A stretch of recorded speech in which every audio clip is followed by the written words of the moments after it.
Well, I have to put this, to carefully word all this. I've never been in a situation where I've actually taken, any particular medication.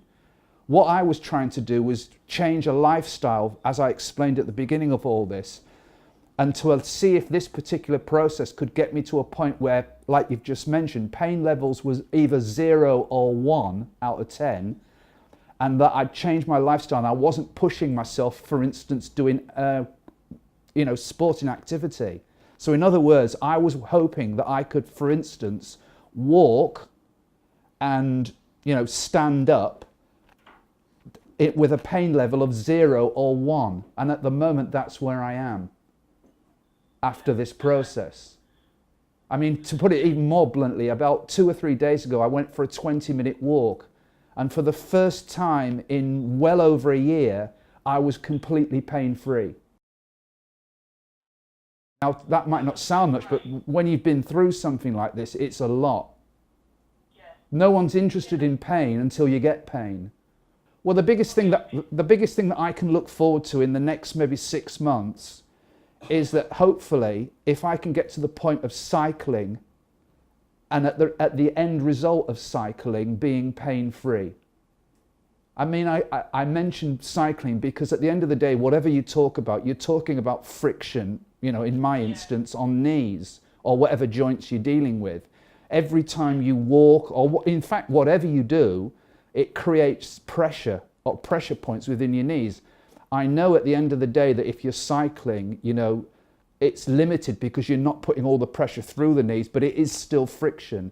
And I'm hoping that with this process, because we can't see inside my knees at the moment, I'm hoping that there is growth within the defects, as well as this idea that the procedure in itself has taken away pain and inflammation. Well, going back just over a year, I'm somebody who has a background of playing fairly competitive sport, and in this instance playing football on AstroTurf. And what happened to me was that I was trying to combine a day job of retail where I was standing up with nighttime activity of playing sport. And what I literally felt on one occasion, I could feel a tear happening in the centre of my knee. At the particular time, I wasn't quite sure what it was, but as time progressed, I went through MRI and it was clearly established that I had a small tear in what's termed the trochlear groove. Yes, I noticed it the moment it happened. I didn't know exactly what it was at the time. It was only through, research and medical opinion that I established exactly what it was. But then actually it got worse because I was trying to heavily compensate walking around and I was taking all the weight on my other knee, even in my job. And what happened is that in effect, in simple terms, that other knee dried out. And then on one particular occasion when I went for a walk, I felt significant friction on the other knee. And I knew then, essentially, that I'd done the same thing on the other knee. It had a devastating effect on me because first of all, it put huge pressure on work. I had to reduce my hours. I wasn't in a position to dictate, for instance, that I could sit down at work because the job entailed standing up to serve people, customers. I had to stop all sport. For somebody who's lived a very healthy lifestyle for many years, you can imagine that it was very significant, the impact that it had on me. Well, this is the interesting thing. I mean, I because I modified my life so much, the pain it wasn't to the point that I was limping or anything like that. I just knew that within my knees I had a problem. Right, well, basically I did go and see a couple of specialists. It was pointed out to me at an early stage. John, they said to me, whatever you do, don't start putting steroid injections into your knees at this point, because in the long run it could make things worse. But you could try something like a hyaline injection, which I did do. I funded that, and that did make a difference. That took the inflammation away. But it was made quite clear to me at the time that there were no growth factors involved with this, and that the condition itself would possibly within 6 months rear its head again. And that's what happened. Right. Essentially, probably about 9 months ago, during the time when I first had the condition, I'd done an extraordinary amount of research. I was aware of this particular procedure called lipogems. I was aware that it was being performed in certain European countries, but at that particular time, it wasn't anybody in the UK wasn't undertaking this. I did consider at the time of flying out to somewhere like Lithuania, to a particular clinic out there, but I made the decision at that time to go in the first instance, as I've just explained, for the acid-base injections and see how that went.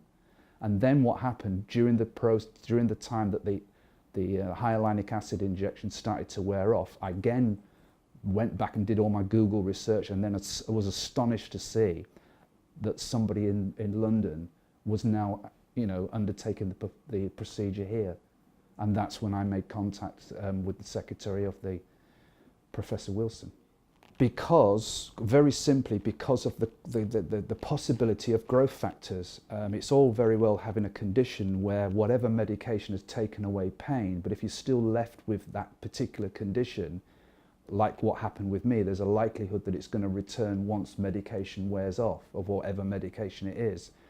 I perceived at the time that this was my best chance for somebody who was perhaps in the very early stages of degenerative knees to look at something where cartilage may actually regrow, because the actual imperfections are not that great. In fact, on one of them, as I've just said earlier, it's not even picked up on 2 MRI scans, but I know it's there because I can feel it. The best part of the experience was the professionalism of the team. The nurse that I was first introduced me to, I had a good conversation with her.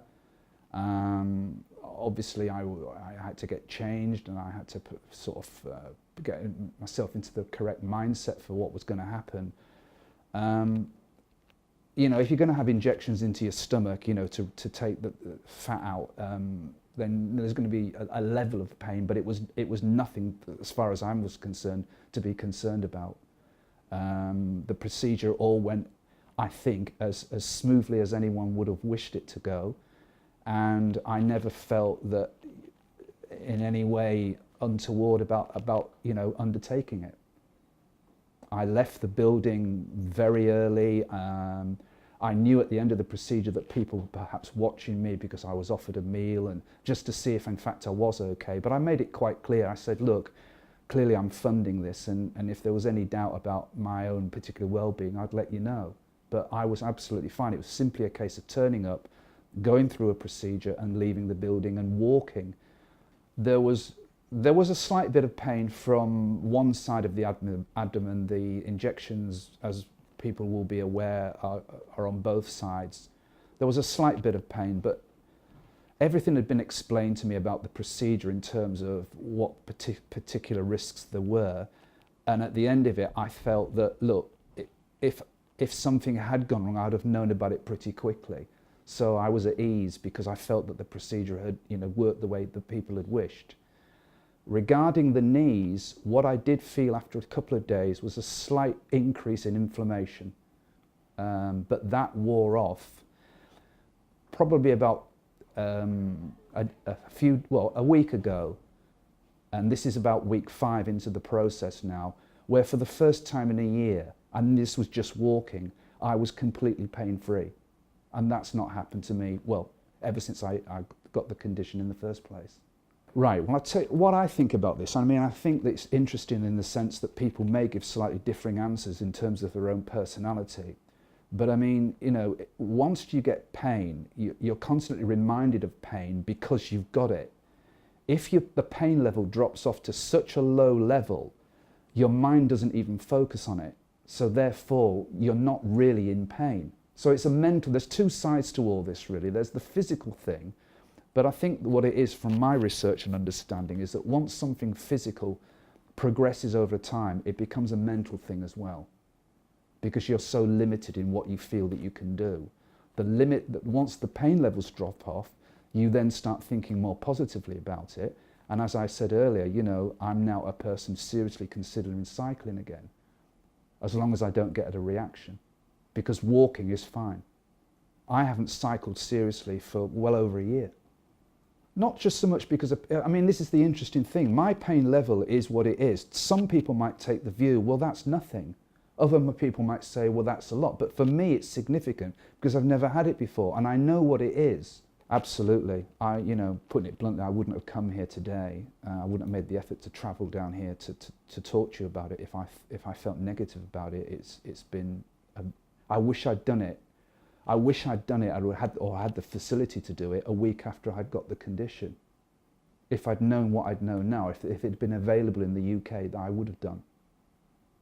You know, I went through a different set of events to come to this point, but that set of events has taken well over a year.